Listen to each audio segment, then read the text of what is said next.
بسم اللہ الرحمن الرحیم۔ السلام علیکم ورحمۃ اللہ وبرکاتہ۔ دوستوں، ہم پھر سے آپ کے لے کر حاضر ہوئے ہیں مولانا قاری حنیف ملتانی رحمۃ اللہ علیہ کا بیان۔ اللہ تعالی حضرت کی مغفرت فرمائے۔ دوستوں، بیان کو مکمل سنے گا آخر تک، چلے دیر نہ کرتے ہوئے بیان کو شروع کر لیتے ہیں۔ آل محمد کما صلیت علی ابراہیم وعلی آل ابراہیم انک حمید مجید۔ اللہم بارک علی محمد وعلی آل محمد کما بارکت علی ابراہیم وعلی آل ابراہیم انک حمید مجید۔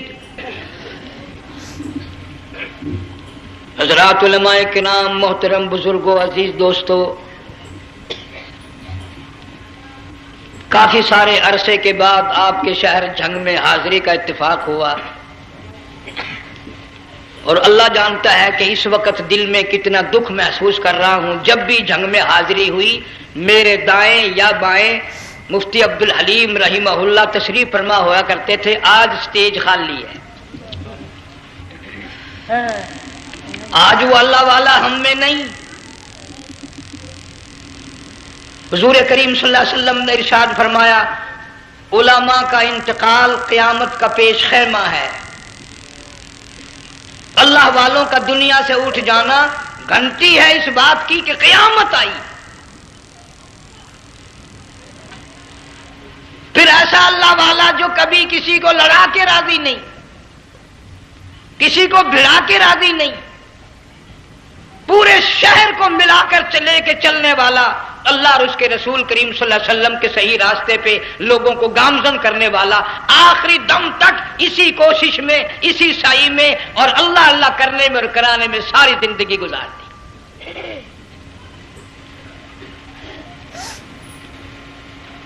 سارا شہر جھنگ مل کر، سارے علماء مل کر کوشش کریں، مفتی عبدالحلیم کو نہیں لا سکتے۔ یہ خلا پورا ہونے والا نہیں۔ پھر ساتھ ساتھ مولانا صوفی محمد یار صاحب سب قید رحمہ اللہ، وہ بھی اس دنیا فانی سے رخصت فرما گئے۔ ایک اچھے خاصے طبقے کو وہ بھی داغ مفارقت دے گئے، اور قریب ہی کے زمانے میں سرگود شہر میں مفتی احمد سعید صاحب رحمہ اللہ وہ بھی رخصت ہو گئے۔ تو یقین جانو ان حضرات کا دنیا سے اٹھنا اس بات کی علامت ہے کہ ملک میں کچھ نہ کچھ ہونے والا ہے۔ جب آگ لگتی ہے، طوفان آتا ہے، بارش آتی ہے، عورت اپنے بچوں کو تلاش کرتی ہے، ادھر آ جاؤ، بارش آ گئی، آگ لگ گئی، اللہ پاک بھی اپنوں کو پہلے بلا رہا ہے، یہاں کچھ ہونے والا ہے، تم پہلے ہی آ جاؤ۔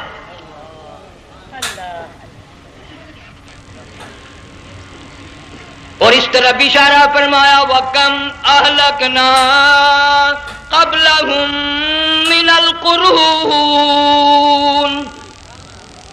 اللہ فرماتے ہیں میری زمین پہ عداوت نہ کرو، فساد نہ مچاؤ، قتل نہ کرو، خون نہ بہاؤ، ناحق لوگوں کا خون نہ بہاؤ۔ اللہ پاک کی زمین ہر روز صبح کو عرض کرتی، الہی لوگ مجھ پہ زنا کر کے چلتے ہیں، بدماشی کر کے چلتے ہیں، اجازت دے میں لقمہ بنا کر نگل جاؤں۔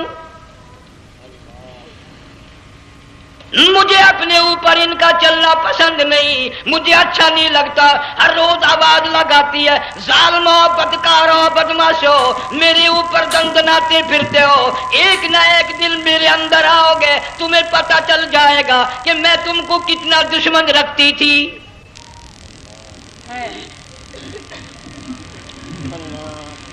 آج لوگ آزاد ہو گئے، جو کسی کی سمجھ میں آتا ہے وہی بکتا ہے، جو سمجھ میں آتا ہے وہی کرتا ہے، نہ کوئی راہ متعین رہی، نہ کوئی مسلک رہا، نہ کوئی بات رہی۔ جناب مدنی کریم صلی اللہ تعالی علیہ وسلم کا بڑا عظیم تر صحابی ہے، بہت بڑا جرنیل ہے، سیدنا معاذ ابن جبل رضی اللہ تعالی عنہ، مدینے پاک میں بیمار ہے، آخری وقت ہے، دعا کرو اللہ ہم سب کو مدینے کی موت عطا فرمائے۔ بہت جلیل القدر صحابی ہے۔ علماء کرام نے لکھا ہے کہ جب موت کا وقت بالکل قریب آیا، معاذ بن جبل رضی اللہ تعالی عنہ نے رونا شروع کر دیا، رونے لگ گئے۔ علماء نے لکھا ہے اس وقت بھی مدینے پاک میں اب تک بھی یہ رواج ہے، جب کسی پہ نزع طاری ہو، سکرات طاری ہو، موت قریب ہو، جتنے پاس بیٹھے کھڑے ہوتے ہیں سارے اللہ کے قرآن کی تلاوت کرتے ہیں۔ صحابہ کرام آخری وقت میں قرآن مجید کی ہر وقت تلاوت کیا کرتے تھے، اس لیے حضور کریم صلی اللہ علیہ وسلم نے فرمایا قیامت کا دن ہوگا، اللہ پاک اعلان فرمائیں گے قرآن والے آگے آ جائیں۔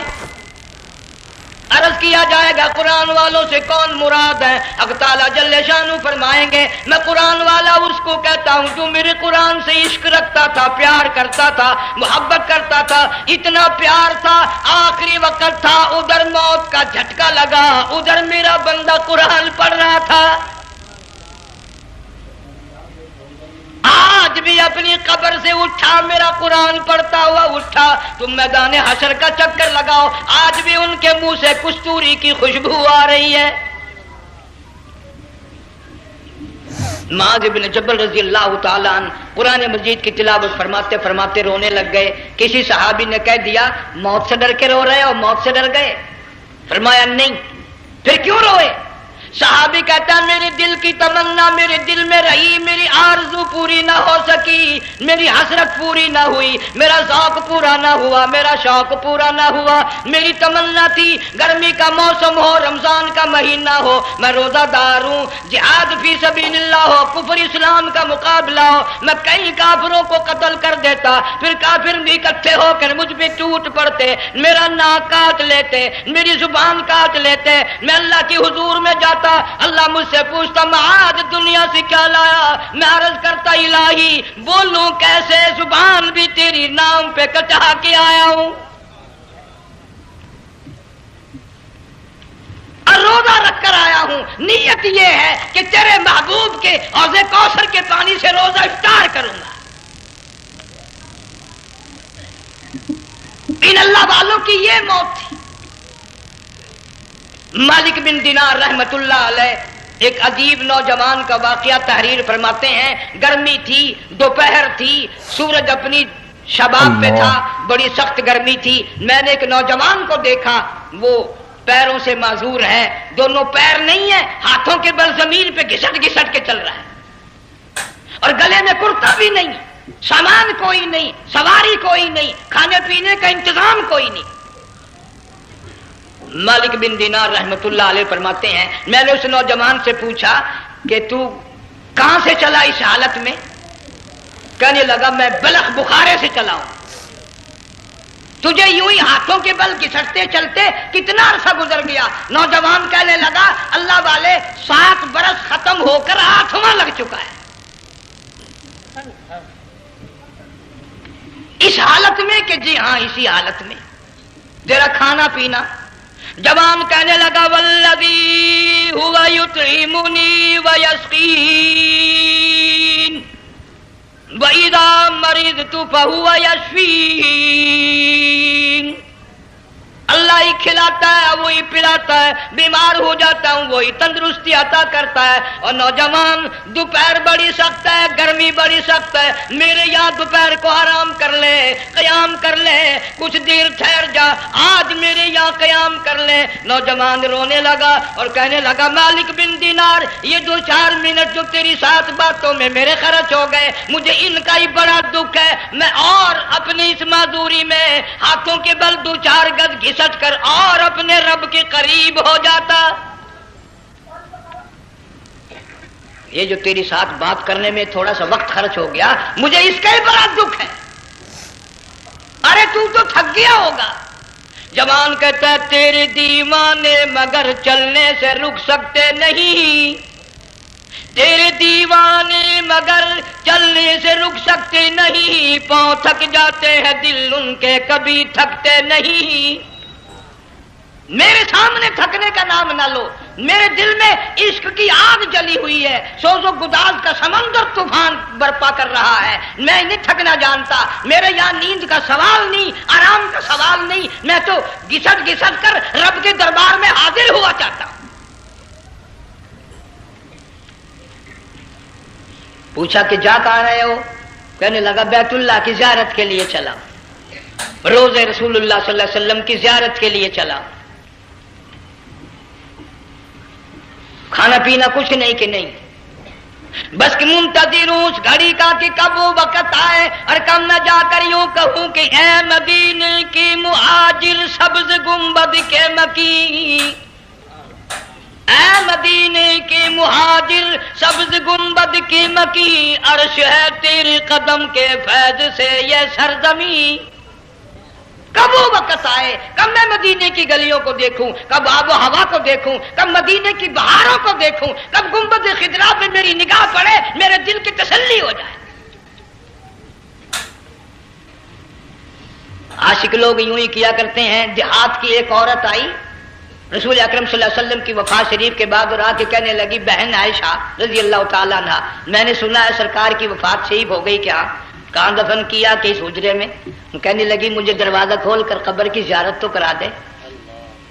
عورت صاحب دیہات کی رہنے والی چوکھٹ پہ کھڑی ہو کے کہنے لگی، آقا جب بھی آتی تھی زبان تیری ہوتی تھی، قرآن خدا کا سنتی تھی، مسائل پوچھتی تھی، زیارت کرتی تھی، اب یہ زندگی اچھی نہیں لگتی، میں تیرے قدموں میں مرنا چاہتی ہوں۔ علماء نے لکھا ہے ایک چیخ ماری، چوکھٹ پہ گر کر جان دے دی۔ سبحان اللہ۔ مالک بن دینار رحمت اللہ علیہ فرماتے میں بھی اس سال حج کے لیے گیا، مینا میں میں نے دیکھا کہ بڑا مجمع لگا ہوا ہے ایک جگہ، تو میں بھی گیا کہ یہ لوگ کیوں اکٹھے ہیں۔ میں نے لوگوں میں سے جھانک کر دیکھا تو وہی نوجوان بیٹھا ہے جس کو میں نے دوپہر کے وقت دیکھا تھا، وہی حالت ہے، گلے میں کرتا نہیں، گٹھڑی نہیں، تھیلا نہیں، سامان نہیں، اور رو رو کے یوں کہتا، مولا آج کسی نے دمبے کی قربانی دی، کسی نے بکری کی قربانی دی، کسی نے اونٹ کی قربانی دی، کسی نے گائے کی قربانی دی، میں فقیر ہوں، میں مسکین ہوں، میں بالکل مفلس اور نادار ہوں، میرے پاس تو یہ میری جان ہے، میں اس کی قربانی دیا چاہتا ہوں، قبول فرما۔ ہزاروں لاکھوں لوگوں کے سامنے ایک چیخ ماری اور مینا میں جان دے دی۔ اس حالت میں ان اللہ والوں کا آخری وقت آتا ہے۔ ایک ہم لوگ مرتے ہیں ایکسیڈنٹوں میں، سڑکوں پہ، ادھر موت کا جھٹکا لگ رہا ہے، ادھر منہ میں کنجری کا گانا۔ ارشاد فرمایا مدنی کریم صلی اللہ تعالی علیہ وسلم نے، سیاتی علی الناس زمان، اور لوگوں میری امت میں ایک وقت ایسا آئے گا لوگ اتنے برباد ہو جائیں گے، صبح کو آدمی مومن مسلمان ہوگا، شام کو موت آئی تو جنازہ کافر کا اٹھ رہا ہوگا۔ گھروں میں، محلوں میں آج موت آتی ہے، کنجری کا گانا منہ میں ہوتا ہے، ادھر دم نکل رہا ہے، ادھر کنجری کا گانا کانوں میں آواز آ رہی ہے، میت کو غسل دیا جا رہا ہے، کنجری کی آواز آ رہی ہے، جنازہ اٹھا کر لے جا رہے ہیں، کنجری کی آواز آ رہی ہے، قبر میں میت اتاری جا رہی ہے، کنجری کی آواز آ رہی ہے، قبر پہ مٹی ڈالی جا رہی ہے، کنجری کی آواز آ رہی ہے۔ اس ماحول میں، اس معاشرے میں ہم کس طرح ایمان اور یقین اور ایمان ساتھ لے کر مریں گے؟ ہزاروں نہیں لاکھوں کو مرتے وقت کلمہ نصیب نہیں۔ قسم دے کر پوچھو، ماں مر رہی ہے کلمہ منہ سے نہ نکلا، باپ مر گیا منہ سے کلمہ نہیں نکلا، بیگم صاحبہ چل بسی منہ سے کلمہ نہیں نکلا۔ ہزاروں چلے گئے اور اپنے جانے کا پھر بھی یقین نہ آیا۔ تم نے کبھی سوچا تک نہیں، خیال تک نہیں کیا۔ ارشاد فرمایا مدنی کریم صلی اللہ تعالی علیہ وسلم نے، اور لوگوں ابو ہریرہ رضی اللہ تعالیٰ عنہ سے پوچھا تو کیوں رویا؟ عرض کرنے لگا میرے آقا اتنی کمزوری کبھی نہ دیکھی، اتنی ضعیفی کبھی نہ دیکھی، اتنی ناتوانی کبھی نہیں دیکھی، چہرہ انور بالکل کمزور ہو گیا۔ آپ نے ٹھنڈا سانس لے کر فرمایا ابو ہریرہ تجھے معلوم نہیں موت بالکل قریب آ گئی، بالکل قریب آ گئی موت۔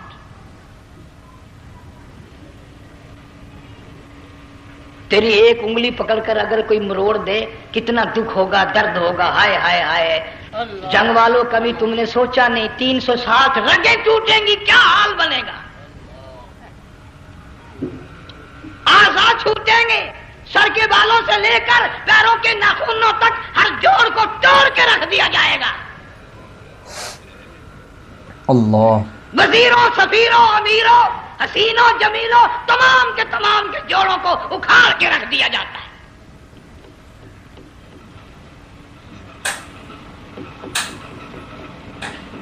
پروگرام تک نہیں مرد عورتوں کا کہ یہ دنیا کسی کی نہ بنی، قبر میں آخر جانا ہی جانا ہے۔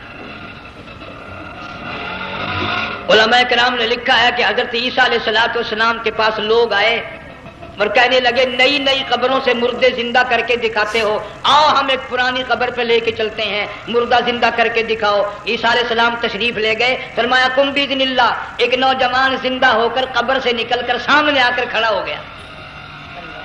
عیسیٰ علیہ السلام نے پوچھا تو کون ہے؟ وہ کہنے لگا میرا نام سام ہے، میں حضرت نوح علیہ السلام کا بیٹا ہوں۔ تو پیغمبر کا دماغ تو پیغمبر کا ہوتا ہے نا۔ فرمایا تجھے تو بڑا عرصہ قبر میں گزر گیا، کتنے ہزار سال قبر میں گزر گئے؟ کہ جی ہاں۔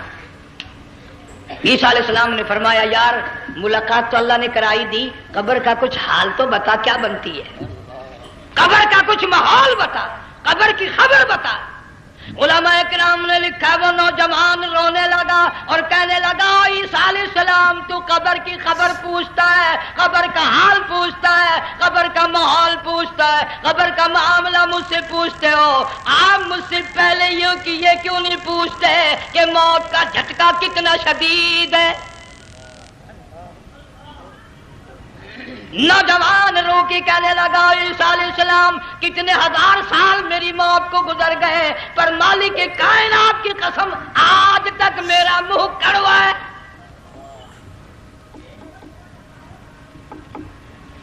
اس لیے جنگ والوں لمبی چوڑی بات کہنے کا وقت نہیں، حالات نہیں، میں تو تمہیں اتنا سا پیغام دینے آیا، کھانے پینے کا زمانہ ہے، میں جانتا ہوں تم کیلے کھاتے ہو، تمہیں کیلے کا ذائقہ معلوم ہے، امرود کا ذائقہ تم کو معلوم ہے، انار کا ذائقہ تمہیں معلوم ہے، انگور کا ذائقہ معلوم ہے، انناس کا ذائقہ معلوم ہے، آم کا ذائقہ معلوم ہے، ہزاروں پھلوں کے ذائقے تمہیں معلوم ہے، ہزاروں مٹھائیوں کے ذائقے تمہیں معلوم ہے، ہزاروں بیکری کی چیزوں کے ذائقے تمہیں معلوم ہے، ہزاروں شربتوں کے ذائقے معلوم ہے، پر تم نے جنگ والوں کبھی بھی قبرستان میں جا کر قبر والوں سے یہ نہیں پوچھا او قبر والوں ذرا بتاؤ تو صحیح موت کا ذائقہ کیسا ہے؟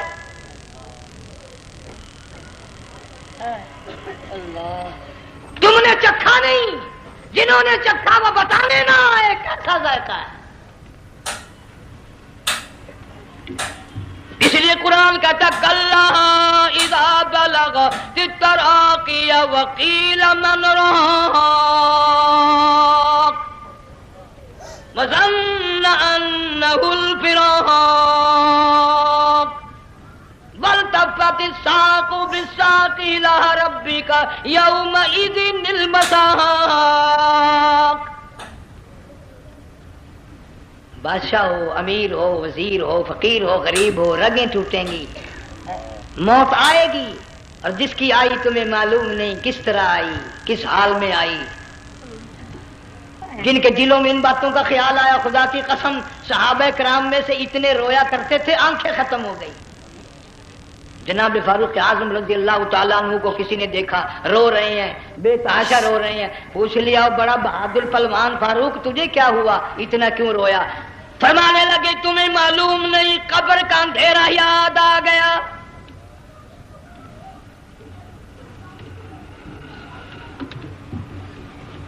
1,29,000 صحابہ کرام اس آخرت کے لیے قربانیاں دیتے آئے، اولاد کی قربانی دی، مال کی قربانی دی، جان کی قربانی دی، جو کرنا پڑا وہ کر گزرے، لیکن محمد عربی صلی اللہ علیہ وسلم کا دامن نہ چھوڑا۔ اسی لیے ہر سال اللہ پاک جل شانہ نے اس امت کو یہ موقع دیا کہ سنت خلیل پہ عمل کرتے کرتے قربانیوں کی یاد تازہ ہو جائے،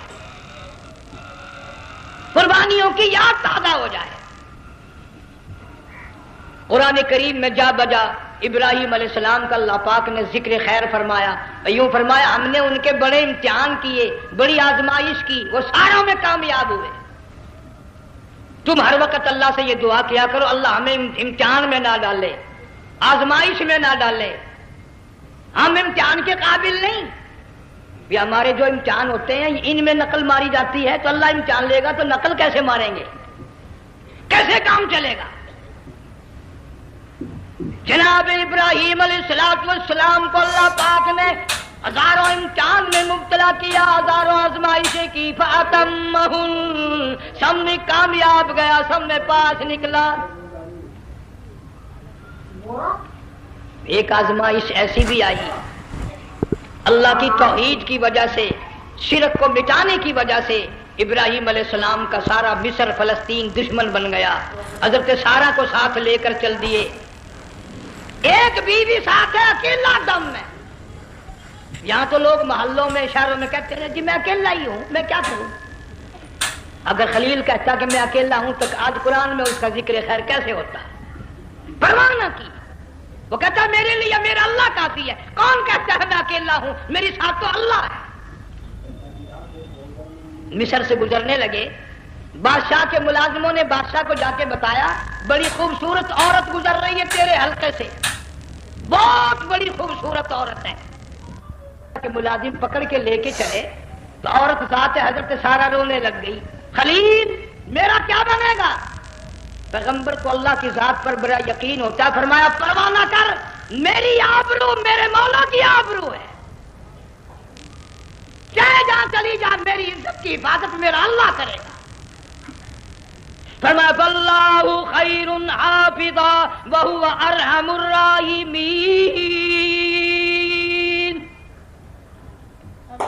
پرواہ نہ کر، میں اس کا پیغمبر ہوں، نبی ہوں، چیخا میں جلا اس کے لیے، سارے دکھ اٹھاتا ہوں اس کے لیے، میری عزت کی حفاظت وہی کرے گا۔ محل میں جا کر حضرت سارہ کو بند کر دیا، بادشاہ نے بلوایا ہے عزت لوٹنے کے لیے، بادشاہ نے پکڑوا کر منگوایا ہے آبرو برباد کرنے کے لیے۔ بادشاہ کا ارادہ ہے سارا کی عزت کو برباد کرنے کا، اور اللہ کا پروگرام ہے سارا ادھر آ، اس محل میں ایک معصوم بچی ہے جس کا نام ہاجرہ ہے، میں اس کو اتنا پسند کرتا ہوں، اللہ فرماتے ہیں اس کے پیٹ سے اسماعیل ذبیح اللہ کو پیدا کرنا چاہتا ہوں، اس کی نسل سے حبیب اللہ کو لانا چاہتا ہوں، آج تک کسی کی انگلی اس کی طرف نہیں اٹھتی، سارا محل میں آؤ، اس کو آ کر ساتھ لے جاؤ تاکہ میرے ذبیح اللہ کی پیدائش کا معاملہ بن جائے۔ بادشاہ کا ارادہ ہے آبرو برباد کرنے کا، اللہ کا ارادہ ہاجرہ کی آبرو بچانے کا۔ فرمایا وَيَمْكُرُونَ وَيَمْكُرُ اللَّهُ وَاللَّهُ خَيْرُ الْمَاكِرِينَ۔ اس نے بھی تدبیر بنائی، میں خدا نے بھی تدبیر بنائی۔ بادشاہ آیا حضرت سارہ کے قریب برائی کا ارادہ کر کے، مفسرین نے لکھا ہے حضرت سارہ نے فرمایا مجھے 2 رکعت نماز پڑھنے دے۔ یہاں سے پتہ چلا کوئی پاک دامن عورت، کوئی نیک بیٹی اگر گنڈوں میں بدماشوں میں پھنس جائے، عزت بچانے کا طریقہ یہ ہے وضو کر کے اللہ کے سامنے نیت تو باندھ، تیری عزت کے لیے وہ فرشتے بھیجے گا۔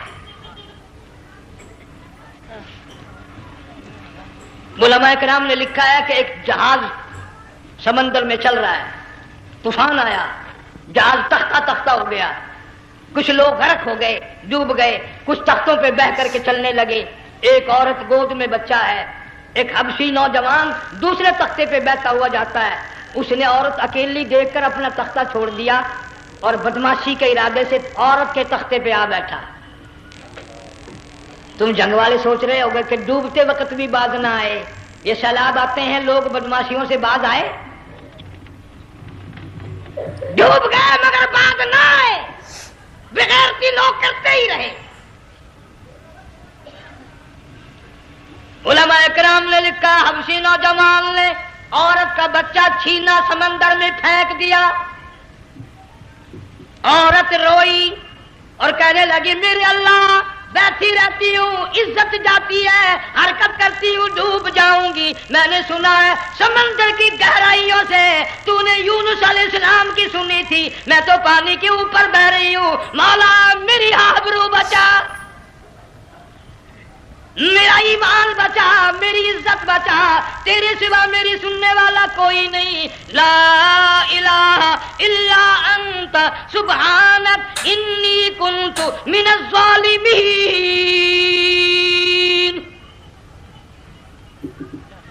علماء نے لکھا ہے کہ ایک گردن سی نمودار ہوئی پانی میں سے اور حبشی نوجوان کو ایک ہی لقمہ بنا کر لے گئی. وہ تو ہر جگہ سنتا ہے، پکارنے والا بے بس بے کس ہو کر جب اس کو پکارتا ہے وہ ہر جگہ انداز پہنچاتا ہے. وہ ہے جو موجود ہر جگہ. عورت بہتی بہتی کنارے جا لگی. ایک جہاز قریب آیا، دوپٹے کا اشارہ کر کے اس کو بلایا. جہاز میں جب سوار ہوئی تو دیکھتی کیا ہے، ایک نوجوان کی گود میں اس کا وہ بچہ جو سمندر میں پھینک دیا تھا بیٹھا ہوا کھیل رہا ہے. ٹوٹ پڑی میرا بچہ ہے. لوگوں نے کہا تیرا کہاں سے آیا؟ ماجرا سنایا. اس طرح ہوا. جہاز کے کپتان نے کہا ہم جہاز لے کر آ رہے تھے، غیب سے آواز آئی جہاز ادھر کو لے آؤ ورنہ ڈبو دیا جاؤ گے. ہم جب جہاز وہاں لے کر پہنچے تو دیکھتے کیا ہے کہ ایک جانور کی پیٹھ پہ یہ بچہ بیٹھا ہوا کھیل رہا تھا. عزت بھی بچی، ایمان بھی بچا، بچہ بھی بچا. اور کوئی بچانے کے لیے تدبیر کرے جبھی نا. حضرت سارا نے نماز پڑھ کر بد دعا کر دی. بادشاہ کے سارے بدن میں درد ہونے لگا. پیغمبر کا سارا گھر بڑا کریم ہوتا ہے. جب اس کو درد نے ستایا نا، کہنے لگا میں وعدہ کرتا ہوں تجھے کچھ نہیں کہوں گا، میرے لیے دعا کر دے. اب اگر کوئی جنگ کا ہوتا یا میں ہوتا کہتا دفع ہو تیرے واسطے دعا کا دی.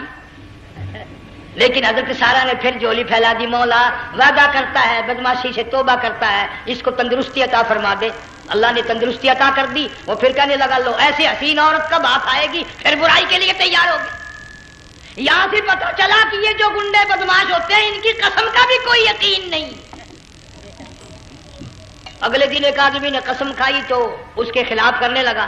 لوگ کہنے لگے کہ تو نے قسم کھائی تھی، قرآن اٹھایا تھا. اب کہ کیا تھی گیا بل ڈٹھی ہوئی مسجد سی، پاٹیا ہوا قرآن سی. اگر ڈٹھی ہوئی مسجد سی تو پاٹیا قرآن سی. قرآن کے لا پورا سی جڑا میں چاہیا. مگر اسے یہ معلوم نہیں کہ تو نے تو پاڑیا قرآن اٹھایا، ڈٹھی ہوئی مسجد میں اٹھایا. خدا کا جب غضب آئے گا تو وہ ادھورا نہیں آئے گا، وہ ادھورا نہیں آیا کرتا. 3 مرتبہ اس بادشاہ نے حضرت سارا کے ساتھ ایسا کرنے کا ارادہ کیا. پھر دعا ہوئی، پھر بد دعا ہوئی، پھر دعا ہوئی، پھر بد دعا ہوئی. آخرکار کہنے لگا اپنے ملازموں کو کہ ہوئے بدماشو، عورت کے روپ میں کسی بلا کو پکڑ کے لائے ہو، کسی جن بھوت کو لے آئے ہو. اور کہنے لگا تو چلی میرے محل سے جلدی چلی جا. اور جاتے جاتے وہ کہا کہ یہ تیری خدمت کیا کرے گی، یہ بچی میرے محل میں ہے، اس کو ساتھ لے جا. حضرت سارا کو ہاجرہ کو ساتھ کر دیا. سیانی ہو گئی، حضرت ابراہیم علیہ السلام سے نکاح کر دیا. اسماعیل علیہ السلام پیدا ہو گئے. اللہ میاں جب حضرت ابراہیم علیہ السلام چومتے ہیں، چاٹتے ہیں، ماتھے پہ بوسے دیتے ہیں، اٹھاتے ہیں. پیغمبر کا بیٹا، خود بھی نبی اور نگال میں آنے والا نبی، کالی کملی والا صلی اللہ علیہ وسلم، کتنا حسین چہرہ ہوگا. اللہ میاں نے پھر آزما لیا. حکم دیا کہ اس ہاجرہ کو، اسماعیل کو، دونوں ماں بیٹوں کو وہاں چھوڑ کے آ جہاں سینکڑوں میل میں پانی کوئی نہیں، آدمی کوئی نہیں، رستہ کوئی نہیں، گھاس کوئی نہیں، پتا کوئی نہیں. جہاں بیت اللہ ہے یہاں کے بارے میں حکم دیا چھوڑ کے آ. اور اگر آپ کو نیند نہیں آئی تو مزہ آئے گا. اللہ نے یہ فرما دیا، بتانا نہیں ہے کہ میں نے حکم دیا ہے. خدا حافظ نبی نہیں کہتا اپنی بیوی کو. آج لوگ ہر بات میں کہہ دیتے ہیں ہمارے پیروں کو پتا کل کو کیا ہوگا، ہمارے فقیروں کو پتا ہے پرسوں کیا ہوگا. وہ بڑی مدت کی بات ہے. یہی موسم تھا، چماسا گرمی تھی. انارکلی لاہور سے ہم کئی ساتھی گزر رہے تھے. فٹ پاتھ پہ بیٹھا ایک ملنگ، چاروں طرف لوگ کھڑے، بڑا مجمع. کافی دنوں کی تو بات ہو گئی. ہاتھوں کی لکیر دیکھ کر لوگوں کی تقدیر بتا رہا تھا. کسی کو کہتا تھا تجھے بڑی اونچی پوسٹ ملے گی، کسی کو کہتا تھا تیری شادی بڑی فرسٹ کلاس لیڈی سے ہوگی. وہ بابو تو کوڈا ہی ہو جاتا تھا، لیڈیوں پہ بڑے مرائے یہ لیڈے. کوئی کام نہیں، رات دن بس لیڈیوں کے پیچھے ہی پھرنا ہے. میں نے اپنے ساتھیوں سے کہا، میں نے کہا میں بھی تقدیر پوچھتا ہوں اپنی. کہنے لگے شرارت ہو جائے. میں نے کہا ساری دنیا پر ہاتھ دکھا رہی ہے، کوئی شرارت نہیں، میرے ہاتھ میں شرارت ہے. 1 روپیہ لے رہا تھا وہ، میں بھی لوگوں میں گھساتا بھیڑ میں سے اوپر نیچے ہی ہوتا میں بھی پہنچ گیا. اور دونوں گھٹنے میں نے زمین پہ رکھ دیا، روپیہ ہاتھ میں. میں نے اس کے لے کر کہا، میں کہا ملنگ جی اگر اب ویکھیا میری شادی ہو جائے گی کہ نہیں. اب اس کو اس نے دیکھ کے میری طرف کہنے لگا، اس نے سوچا کہ یہاں اچھے بھلے کو نہیں ملتی پاکستان میں، اسے کون دے گا؟ اچھی طرح میرا ہاتھ دیکھا بھی نہیں، جھٹک کے کہنے لگا نہیں تیری شادی نہیں ہونی ہے۔ میں کیا کھوتے تیرے باپ کے 8 بچے کھیل رہے ہیں۔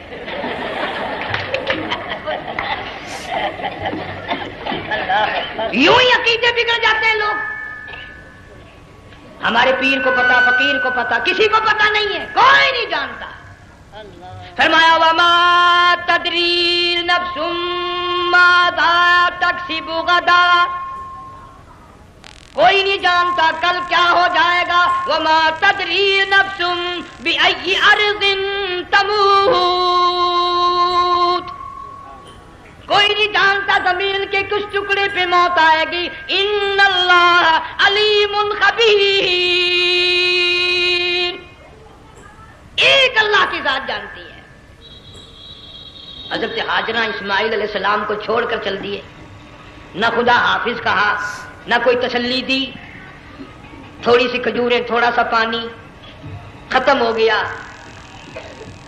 ابراہیم علیہ السلام جب دور نکل گئے تو حضرت ہاجرہ نے دیکھا یہ تو چلے گئے، کھڑی ہو کر آواز دی، اے میرے ابراہیم۔ مڑ کر نہیں دیکھتے۔ جنگ والوں، اللہ کا پیغمبر اللہ کی اجازت کے بغیر اپنی بیوی کی طرف نہیں دیکھتا، گھر والی کی طرف نظر اٹھا کر نہیں دیکھتا۔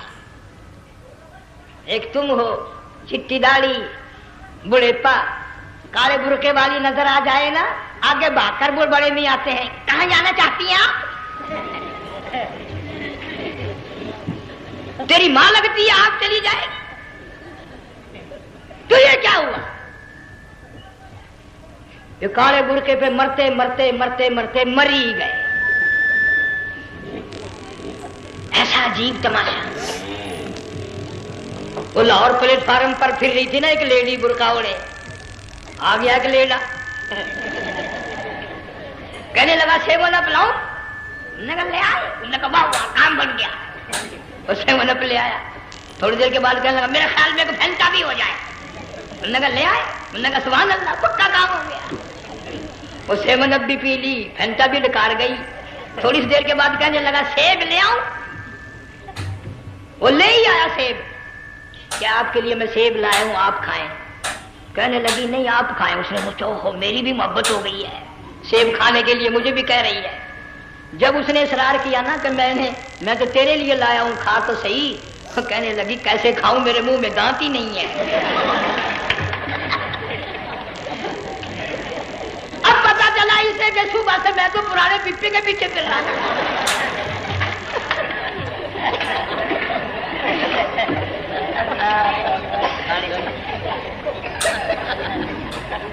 صرف برقع دیکھا چل دی۔ یہاں پیغمبر اپنے گھر والی کی طرف نہیں دیکھتا۔ حضرت ہاجرہ نے اسماعیل علیہ السلام کو سینے سے لگایا، عرب کی قداور مائی، طاقتور مائی، دوڑ لگا کر حضرت خلیل کا راستہ آ کے روک لیا اور کہنے لگی میں جوان عورت، یہ پیارا نور نظر، یہ لخت جگر، شکل تو دیکھو، صورت تو دیکھو، ہمیں یہاں چھوڑ کے جا رہے ہو؟ اللہ کا پیغمبر بولتا نہیں۔ پتہ چلا پیغمبر اللہ کی اجازت کے بغیر سانس نہیں لیتا، آنکھ کا اشارہ نہیں کرتا۔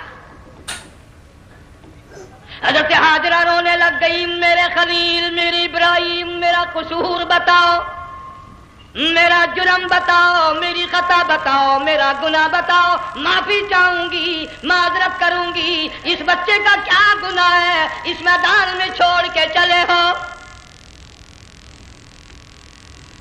بولتے نہیں ہیں، اللہ کی طرف سے بولنے کی اجازت نہیں ہے۔ حضرت ہاجرہ نے خود ہی قیاس لگایا، سوچتی ہیں پیغمبر تو کسی پہ ظلم نہیں کرتا۔ وہ کہنے لگی خلیل کہیں اس رب کا حکم تو نہیں، کہیں اس اللہ کا یوں حکم تو نہیں؟ جنگ کے لوگوں اگر خلیل ہاں کہہ دیتا تو کیا حرج تھا؟ ہاں نہیں کہتا، اجازت نہیں، تاکہ ہاجرہ کے یقین ایمان کا امتحان مکمل ہو۔ مفسرین نے لکھا ہے کہ حضرت ابراہیم علیہ السلام نے سر کا یوں اشارہ کیا، بس ذرا سا ہاں، پھر عورت کا ایمان دیکھ، یقین دیکھ، یہیں نہ بیٹھی، دوڑ کے وہاں گئی ہے جہاں پہلے بٹھا کر آئے تھے، اور کہنے لگی ابراہیم جاؤ، میں جانوں میرا رب جانے، پرواہ نہیں۔ راتیں آتی ہیں چلی جاتی ہیں، دن آتے ہیں گزر جاتے ہیں، تھوڑی سی کھجوریں تھی وہ ختم ہو گئی، پانی ختم ہو گیا، بھوک اور پیاس نے بے چین کر دیا۔ اسماعیل علیہ السلام کی اتنی لمبی زبان باہر نکلا، دو پتھر کھڑے کر کے اوپر ایک پتھر رکھ کر چھاؤں بنائی، اس کے نیچے لٹا دیا، اور پھر چکر لگایا، کبھی صفا پہاڑی پہ چڑھتی ہے، کبھی مروہ پہاڑی پہ چڑھتی ہے، کبھی اترتی ہے، اور ڈھلوان میں سے بھاگ کر چلتی ہے جب اپنا بچہ نظر نہیں آتا۔ سارے کہہ دو اللہ بڑا بے نیاز ہے، اللہ بڑا، زور سے کہو اللہ بڑا۔ کسی کے 500 سال کے سجدے رد، کسی کی ہزاروں سخاوت صدقات رد، کسی کی چال منظور، کسی کی رفتار منظور، کسی کی ٹور منظور، اور یوں فرمایا ہاجرہ میری رحمت کی تلاش میں آج جو تو نے دوڑ لگائی ہے، یہ تیری چال ڈال رفتار ٹور ہمیں اتنی پسند آ گئی، اتنی پسند آ گئی کہ آج کے بعد خلیل اللہ کیوں نہ ہو، ذبیح اللہ کیوں نہ ہو، کلیم اللہ کیوں نہ ہو، روح اللہ کیوں نہ ہو، حبیب اللہ کیوں نہ ہو، صحابہ کرام کیوں نہ ہو، قطب ابدال غوث کیوں نہ ہو، میری ہاجرہ مجھے اپنی کبریائی کی قسم جب تک وہ تیری چال چل کے نہ دکھائے گی حاجی کا لانے کا حقدار نہیں ہو سکتا، تیری رفتار اسے چلنی پڑے گی۔ فرمایا ان الصفا والمروہ من شعائر اللہ فمن حج البیت او اعتمر فلا جناح علیہ ان یطوف بہما ومن تطوع خیرا فإن اللہ شاکر علیم۔ 7ویں چکر میں آواز سی آئی، اب رو پڑی حضرت ہاجرہ، کہنے لگی میرا بچہ اگر چل بسا میں پھر کیا کروں گی؟ سن لی میں نے آواز۔ آپ کی کیا دیکھتی ہے؟ اسماعیل علیہ السلام کی نرم و نازک ایڑیاں جس زمین پر رگڑی گئی تھی وہاں سے چشمہ جاری کر دیا۔ حضرت ہاجرہ نے پی لیا، بھوک بھی ختم ہو گئی، پیاس بھی ختم ہو گئی، بچے کو بھی پلایا۔ اللہ تعالیٰ نے خانہ کعبہ کی بنیاد ڈال دی، اللہ ایسے گھر کی بنیاد ڈالی۔ حضور صلی اللہ علیہ وسلم فرماتے ہیں 500 سال کی عبادت ایک طرف اور بیت اللہ پہ ایک نگاہ یوں ڈالنا ایک طرف، 500 سال کی عبادت کا وہ ثواب نہیں جو ایک نظر خانہ کعبہ پہ ڈالنے کا ثواب ہے۔ اور اللہ پاک یوں فرماتے ہیں کہ جو آنے والا حجر اسود کو بوسہ دیتا ہے، اللہ پاک یوں فرماتے ہیں میں سمجھتا ہوں میرا سجا ہاتھ پکڑ کر میرے بندے نے چوم لیا۔ جو غلاف کعبہ کو پکڑ کر مانگتا ہے، اللہ فرماتے ہیں میں یہ سمجھتا ہوں میرا دامن پکڑ کے مانگ لیا۔ جو مقام ملتزم پہ لپٹ کے مانگتا ہے، اللہ فرماتے ہیں میں سمجھتا ہوں میری چوکھٹ پہ پڑھ کے مانگ لیا۔ اور فرمایا لوگوں یہ جو آنے والے آئے ہیں یہ رشتہ داروں کے مہمان نہیں، عزیزوں کے مہمان نہیں، دوستوں کے مہمان نہیں، میں خدا میزبان ہوں، یہ میرے مہمان ہیں۔ آج ان کی دعاؤں پہ آمین کہو، فرشتوں کو حکم ہوتا ہے ان سے مصافحہ کرو، مگر اللہ تعالیٰ سب کو توفیق دے کہ حج مکمل کر کے آئیں اور سب کا حج قبول فرمائے۔ میرے علاقے میں کئی سالوں کی بات ہے پرانی، جب کوئی حاجی تھا، ایک آدمی حج کر کے آیا، میں دوپہر کو اس کو ملنے گیا تو ظہر کی نماز کا وقت آیا، میں اٹھ کے چلا گیا نماز پڑھنے، پھر عصر کی نماز کا وقت آیا، میں اٹھا اور نماز پڑھ کے آ گیا۔ میں نے اس حاجی کے لڑکے سے پوچھا، میں نے کہا حاجی صاحب نے نماز یہیں پڑھی؟ تو کہنے لگا جی ابھی شروع نہیں کی، سفر کے تھکے ہوئے ہیں نا، 2-4 دن کے بعد شروع کریں گے۔ شکر ہے پہلے لوگ جھوٹ نہیں بولا کرتے تھے، ہاں آج کل کا ہوتا ہے نا تو وہ کہہ دیتا ہے جی یہ تو کئی وقت کی کٹھی پڑھ کر بیٹھے ہیں۔ تو پھر مولوی تھا نا، میں بیٹھ گیا حاجی کے پاس، باتوں میں اس کو لے آیا، یہی میں نے کہا حاجی صاحب نماز نہیں پڑھی؟ کہنے لگا آپ ہی لوگوں سے سنا ہے کہ بیت اللہ میں جو ایک نماز پڑھے 1,00,000 کا ثواب ملتا ہے، مسجد نبی میں جو ایک نماز پڑھے 50,000 کا ثواب ملتا ہے، 4 مہینے پڑھ کے آیا، وہ حساب لگا لو۔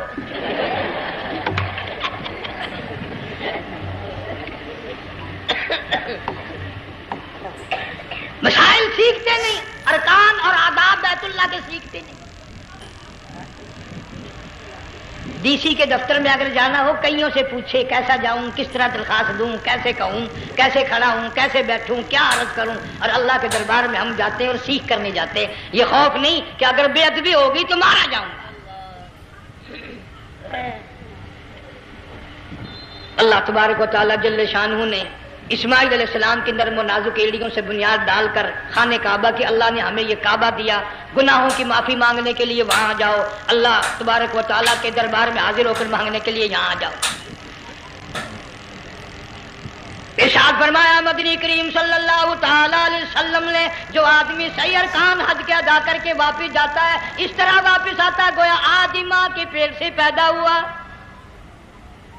پہلے لوگ یوں ہی حج کیا کرتے تھے، یوں ہی قربانیاں کرتے تھے، اب تو ہر چیز کی لوگ آسانی تلاش کرتے ہیں۔ پچھلے بقرعید کے موقع پر ہمارے مسجد میں ایک آدمی مجھے کہنے لگا اگر کوئی غریب آدمی مرغی کی قربانی دے دے تو لگ جائے گی؟ میں نے کہا تو مکھی مار دے انشاءاللہ وہی لگ جائے گی۔ سارے کام ٹیڑھی ہو گئے، نیچے نیچے نیچے نیچے کو چلے آ رہے۔ آج کل وہ ٹیڑھی بکرے بکری آئے ہوئے ہیں نا، کہیں تو قربانی کے لیے یا کندھے کو اٹھا کر لاوے۔ اب بتاؤ یہ گوشت بانٹے گا یا کھاوے گا یا فریج میں رکھے گا، کیا کرے گا؟ بالکل کام بگڑ گیا۔ حضور صلی اللہ علیہ وسلم نے فرمایا قربانی کا جانور اچھا تلاش کر کے لاؤ، اس کے بدن پہ جتنے بال ہوتے ہیں اتنی نیکیاں لکھی جاتی ہیں۔ اور میرا موضوع نہیں، حضور صلی اللہ علیہ وسلم نے فرمایا کہ میں نے اللہ سے دعا کی تھی میری امت کا کیا بنے گا، پل صراط پہ سے گزرتے وقت اللہ تعالیٰ نے میری دعا کو قبول فرما کر یوں فرما دیا کہ تیری امت جو قربانی میں جانور ذبح کرے گی میں خدا پل صراط کے کنارے پر زندہ کر کے ان سب جانوروں کو سواریاں بنا کر پیش کر دوں گا۔ اس لیے بقرعید بالکل قریب آ گئی، ہر دین ایمان اسلام کے لیے قربانی کے لیے تیار رہو۔ زیادہ سے زیادہ مجھے آج کل فکر لگا ہوا ہے کہ اپنے گھروں کو میں نماز کا اہتمام کرو۔ آج حال یہ بنا ہوا ہے کہ اگر گھر والی کی گود میں موت آئی تو گھر والی بے نماز، دھی کی گود میں موت آئی دھی بے نماز، بہن کی جھولی میں موت آئی بہن بے نماز، بیٹے کی گود میں موت آئی بیٹا بے نماز، بھائی کی گود میں موت آئی بھائی بے نماز، ڈاکٹر کے ہاتھ میں موت آئی ڈاکٹر بے نماز، کمپیوٹر کے ہاتھ میں موت آئی کمپیوٹر بے نماز، نرس کے ہاتھ میں موت آئی نرس بے نماز، تیرا کفن خرید کے لانے والا بے نماز، تیرے غسل کا پانی گرم کرنے والا بے نماز، تیری قبر کھودنے والے بے نماز، تیرا جنازہ اٹھانے والے بے نماز، تیری قبر پہ مٹی ڈالنے والے بے نماز۔ اگر تو نمازی بھی ہے یہ اتنے چاروں طرف کے بے نماز تجھے جنت میں کب جانے دیں گے؟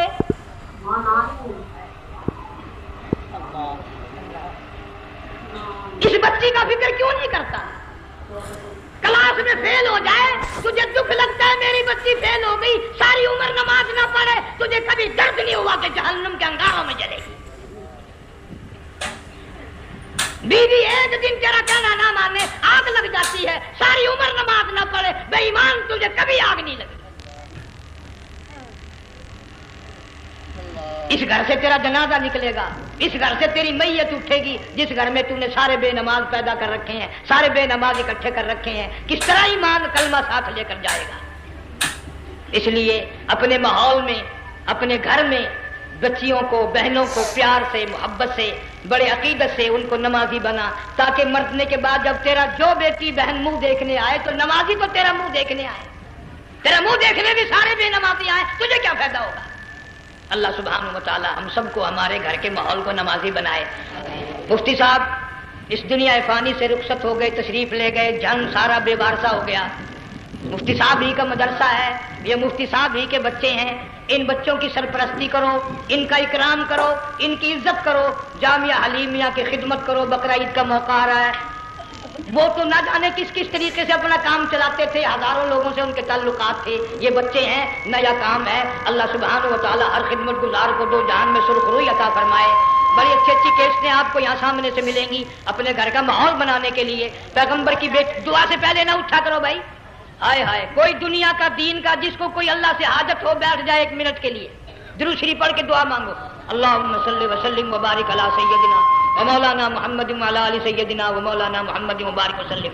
یا اللہ قبلہ مفتی صاحب رحمہ اللہ کی قبر کو جنت کا باغ بنا، اللہ تعالیٰ ان کے گھر والوں کو صبر جمیل کی توفیق عطا فرما، اللہ پاک ان کی آل اولاد کو مفتی صاحب کا جانشین صحیح معنوں میں جانشین بنا، اس مدرسے کو آباد فرما، اللہ تعالیٰ سارے جنگ کی سرپرستی فرما، سارے شہر کو آباد فرما، ہر شر سے ہر فتنے سے سب کی حفاظت فرما، یا اللہ ہم سب کو سچا مسلمان پکا دیندار بنا، ہمیں اور ہماری اولاد کو نیک اور نمازی بنا، یا اللہ ہمارے گھروں کو نماز اور قرآن سے آباد فرما، کلمے اور ایمان والی موت عطا فرما، صوفی مولانا محمد یار صاحب رحمہ اللہ کی قبر کو جنت کا باغ بنا، یا اللہ تمام مسلمانوں کی بخشش فرما، ساری امت کی مغفرت فرما، ساری مخلوق پہ کرم اور فضل فرما، یا اللہ سارے پاکستان کی حفاظت فرما، پاکستان کے داخلی خارجی دشمنوں کو ذلیل و خوار کر دے، یا اللہ ہم سب کو یقین ایمان اپنے اندر پیدا کرنے کی توفیق عطا فرما، ظالم کے ظلم سے بچا، شریر کی شرارت سے بچا،